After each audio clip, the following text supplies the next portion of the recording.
Me today on another episode of Taking a Merry Break.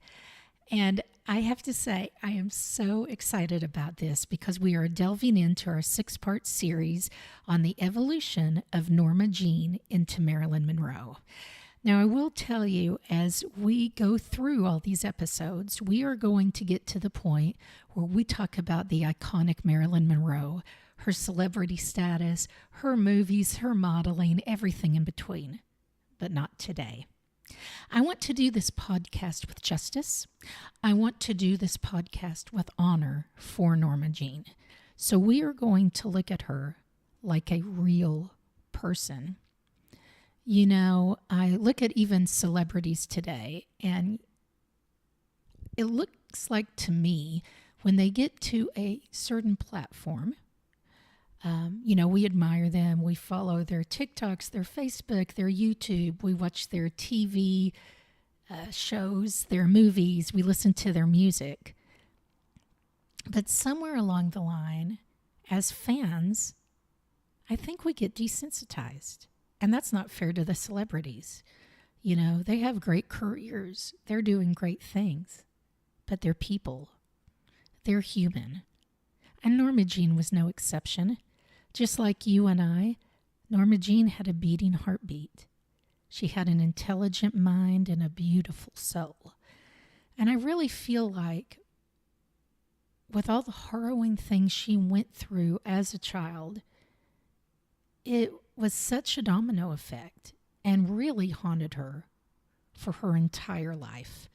You know, I feel like she always wanted more, wanted to ensure there was that security, that love, was always looking for that one.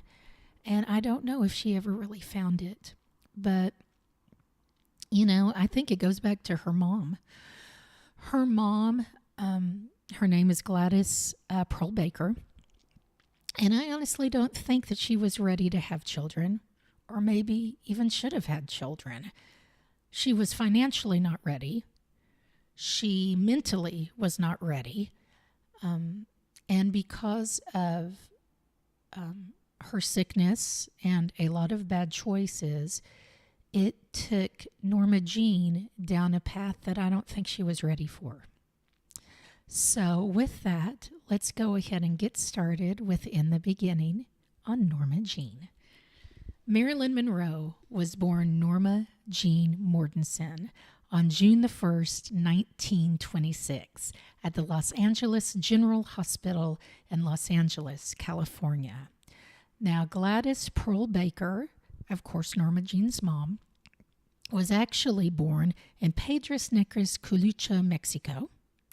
Her family was very, very poor, very humble beginnings, and was a Midwestern family, of course. So at the turn of the century, they migrated to California. Now, later in Gladys's life, she meets a man by the name of John Newton Baker. Gladys was 15 years old, and for 9 years was married to a very abusive person. Now, she did end up filing successfully for divorce, and she also ended up with sole custody of both children. But I will say this, with as much as Gladys is about to go through, I will say she was brave. Because you have to remember, this is 1923 that we're talking about. And she decides to file for divorce because of abuse. That was not done in 1923. Divorce today is definitely not like it was then. It took courage, and I respect her for that. I will also tell you that I am a big advocate of the fight against abuse, no matter what form, whether it's mental, whether it's verbal, whether it's emotional, whether it's, any of it. It's not okay. And I'm going to tell you, if you know someone whether it is your family member, your friend, your coworker, the person you sit next to in church, and the list goes on. I want you to help. That is not a place that anybody wants to be in, and it's not okay to not be okay. And when I say help, just encourage them. Be kind. Remind them to go to a counselor, to go to a preacher. But don't give up. And I'm also going to say, I know this journey all too well. I will not get into this today. It is a future episode. But I have been through abuse. And I absolutely understand the highs and lows that you feel and just the emotional wrath that comes over you. And you are not alone. If you're going through this, I want you to remember something. It's a word called hope. Hope for a better tomorrow, hope for growth, and hope for so much more. Because I will tell you this, you are worthy, you are intelligent, you are beautiful. Don't let anyone take away that from you, because God only made one of you. And so I say this through the kindness and sincerity of my heart. Get out. And just like that, Gladys got out. So soon after, Norma Jean was told that she had a sister and a brother, but she didn't know until she was 12. And they met for the first time in 1944. I believe Norma Jean would have been 17 or 18. And so after that, Gladys gets a job at a place called the Consolidated Film Industries, where she actually worked as a film negative cutter. So if you guys remember the old-time film reels, had the little dots on both sides, you know what film is. And she would cut it down to size so it would fit in the old school projectors. And then once that they were cut, she'd put them back in the reel box, and they would be, delivered all over the nation. So she was doing that. Now, her second marriage comes along, and now we're jumping to 1924, where she married a man by the name of Edward Mortensen. Now, this is very interesting, so follow along with me, because they get married in 1924. They were actually only married a few months, even though their divorce was not finalized until 1928. So while she was married to Edward, she has an affair with another man.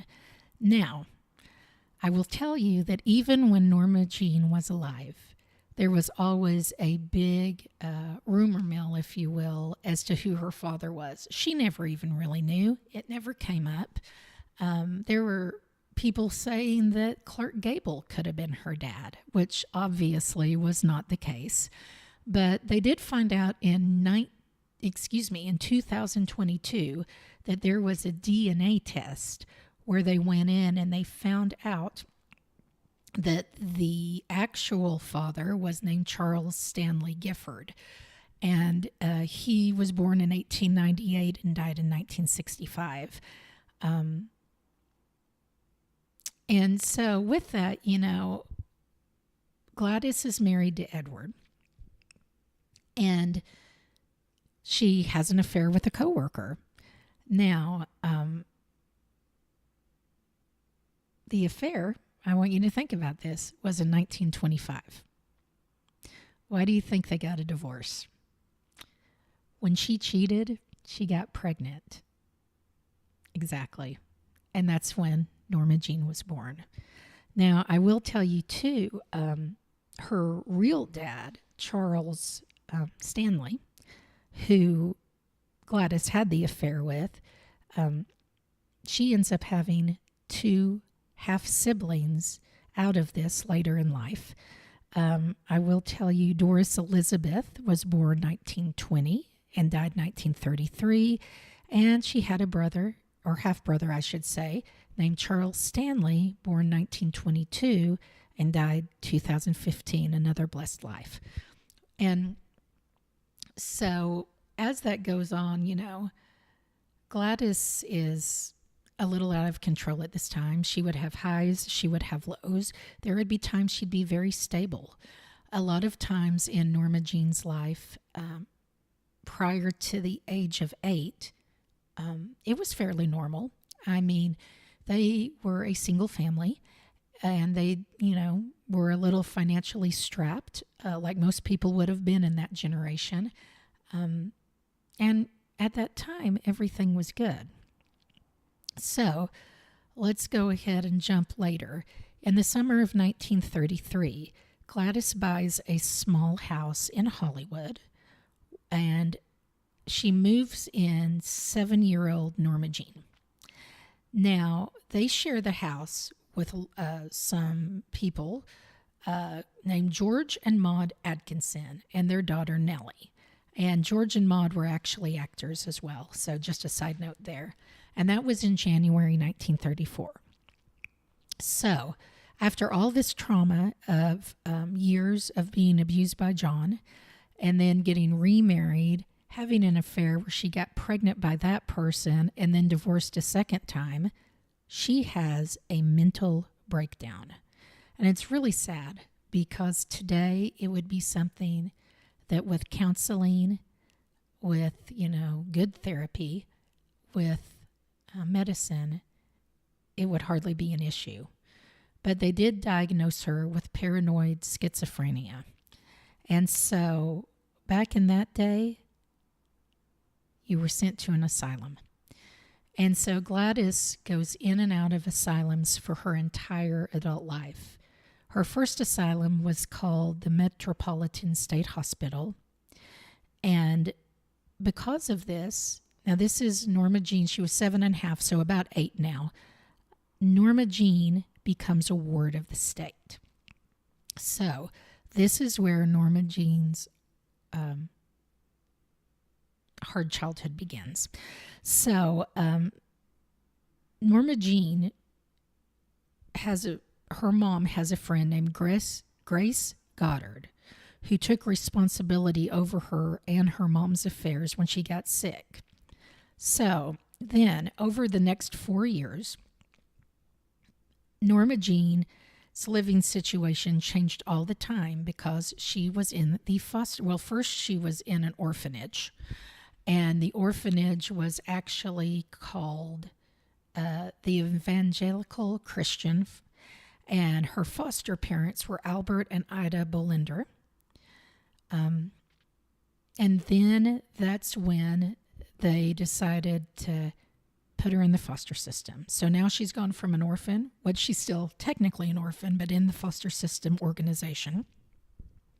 By the time she was 16, she had been in 12 different foster homes and had already been molested and raped numerous times.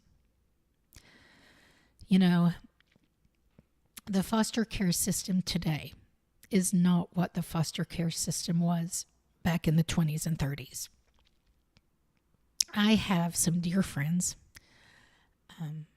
even some people I know very well that have adopted, have done the foster to adopt.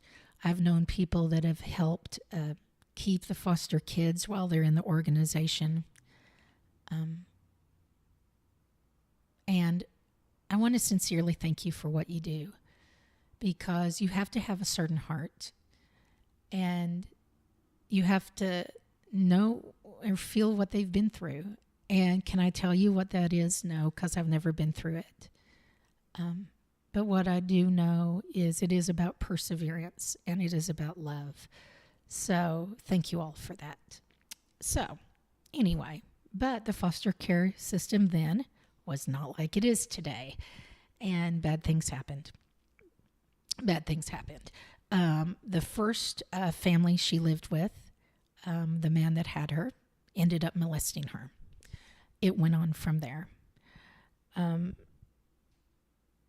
because of that, which it's really hard to fathom it now, but when Norma Jean was very young, she was actually extremely shy. And it's to be expected. She was probably afraid too, and so she continues living with different people who have been sexually abusing her. She becomes very withdrawn. In the summer of 1935, she briefly goes back to Grace Goddard, which is Gladys's friend that's kind of helping her in the interim, but it wasn't for a long period of time. And, people are saying that, she should be in a good place because they were calling orphanages and foster care systems then a model institution. It was not. It was not. And Norma Jean felt abandoned. And who could blame her? Now, interestingly, Grace, that had taken care of her for a while, became her legal guardian in 1936. And I couldn't find any rhyme or reason to this in my research, but still had her stay in the foster care system another year before she took her out. And that always didn't make sense to me. So anyway, but yes. And so, a lot of times when Norma Jean was at these foster places, there was times when they would just not even want her to be around, which I can't even fathom. And so basically her experiences made her want to be an actress. There is a quote that she said, and I'm going to quote this exactly. It says, "I didn't like the world around me because it was kind of grim. When I heard that there was this thing called acting, I said, that's what I want to be. Some of my foster families used to send me to the movies to get me out of their house, and there I'd sit all day and way into the night, up in front, there with the screen so big, a little kid, all alone. And I loved it." So as Norma Jean's journey continues, she finds more permanent housing, and what ends up happening is in 1942, she begins attending Van Nuys High School. Now, the company that employed Doc Goddard, which is Grace's husband, and they relocate him to West Virginia. Okay, so California Child Protection Services laws at that time prevented them from taking Norma Jean out of state. So they had to go. So, during that time, she had returned to the orphanage. It was like they were bouncing her back and forth. So, as I said before, Norma Jean was actually very intelligent, very clever. And she knew the only way out of the foster orphanage system was to get out of the foster orphanage system. And so the only way to do that then was to get married. So she is 16 years old, and she has a neighbor who are the Daughtries. And the Daughtries have a son who is 21 years old. His name is James. Now, James Daughtry, on June 19th, 1942, just after her 16th birthday, Norma Jean drops out of high school and she gets married. So at 16, Norma Jean is a housewife. She, in the end, did not feel like they were a good match. I know that at one point she even said that she was dying of boredom with him. I will tell you, as far as James, he has part of a story too with this. In 1943, he enlists in the Merchant Marines. Okay, so he is stationed in Santa Catalina Island, where Norma moved with him, of course, because they're married. So, jump to April 1944. James is shipped out to the Pacific, where he remains for most of the next 2 years. During that time, Norma Jean moves in with his mom and dad. So can you just imagine that, living 2 years with your in-laws? I know. And so during that time is when Norma Jean gets a job at the Radio Plane Company. Now remember, munitions factories in Van Nuys were up everywhere, and she was in one of them. So in late 1944, she meets a person by the name of David Conover, who he'd actually been sent by the U.S. Army Air Force's First Motion Picture Unit. He was sent there to the factory to shoot like morale boosting pictures of female workers. And so they were going to be taken and used and put in magazines. Well, he just happens, it wasn't a planned thing at all. He just happens to be there on a day that Norma Jean is working. Now remember, she's still young, she's still innocent, her hair is still brown, and he got a look at her, and he was obsessed. So he goes up to her and he says, "Do you mind if I take a few pictures of you? Do you mind if you model for me?" So, I mean, what would you think? All girls flattered to death. Of course, she's excited. She runs home. She's able to call James a couple of times a week. So she calls and she says, "Hey, James, you're not going to believe what happened today at work. This guy came up and he wants me to be a model, you know." James says, "Absolutely not. That is not going to happen." So, in very Norma Jean fashion, she hangs up the phone and she does it anyway because the girl is spunky. So she defies her husband, basically. And after that, what she does is she signs a contract with the Blue Book Medal Agency in August 1946. Now, what's interesting is later in life, after Marilyn Monroe died, there was an interview with James while he was still alive. And the interviewer asked him, what was it like to live and be married to Marilyn Monroe? And I loved the answer I heard, because he said, "I have no idea. I was never in love or married to Marilyn Monroe. I loved Norma Jean." So with that, this week, this is the ending of In the Beginning. We are going to have the next episode drop next Sunday. Thank you so much for joining me. Be kind, make a difference. You never know what anyone is going through. And as always, this is Mary